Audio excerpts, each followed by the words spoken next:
Hey everyone, it's Brad, and just doing a video walkthrough for the final project for Flatiron School. For this project, uh, the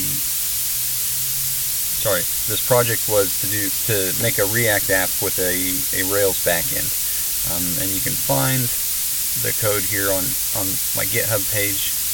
Um, the project is called myWeather, so probably kind of obvious from the name there what I made, and basically it's a weather app. For my first Ruby project, the Ruby CLI project that we did, I did a weather app as well, and so I thought I'd kind of return to that same idea, this time just making something that you would find on the web rather than a command line interface.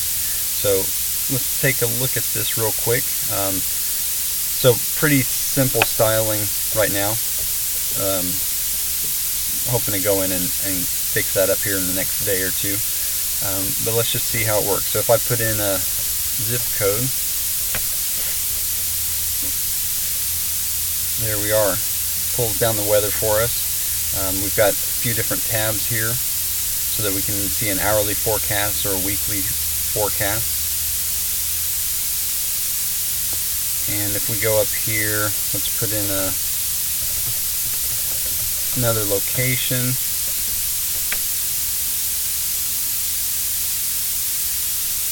There we go. We can see it's much colder in Denver right now. And we can always switch back to our Fayetteville one.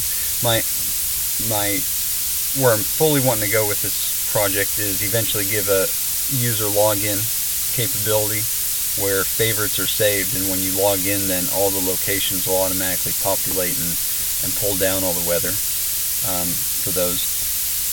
And let's go here real quick. We can change the settings now, and this is another thing I need to work on. Basically, when we change the settings right now, it actually needs to make a separate request to get this information in standard units, in US units. So, but any new ones we pull down,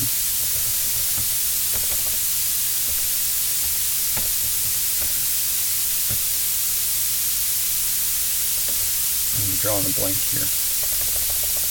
Lincoln. There we go. Yeah. So any new requests we make for weather after that, the units come down correctly. And the reason is that the request for all these requests, they're actually going through NOAA's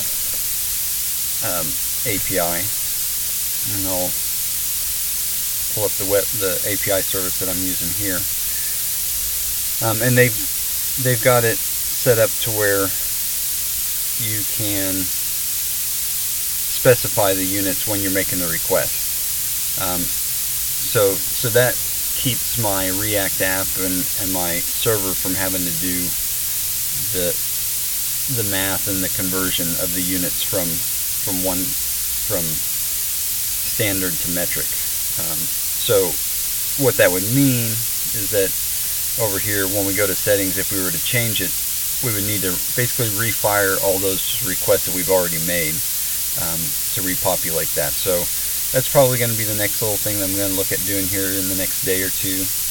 Like I said, some styling. Of course, you land on this website and you don't even know what it is, right? It doesn't say at the top that it's myWeather or anything like that. So I'm going to clean that up and maybe change up these layouts and nav bars, and there's a gap at the edge of these nav bars here that doesn't line up with the containers below them and that sort of thing. So, but all the pieces are working well right now. So, and that was kind of the goal here.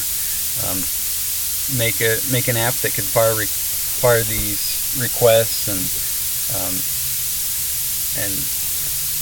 determine whether or not someone was using a zip code or a city and state to find the information and make the appropriate request to go along with that. So anyway, that's the quick walkthrough of my weather app.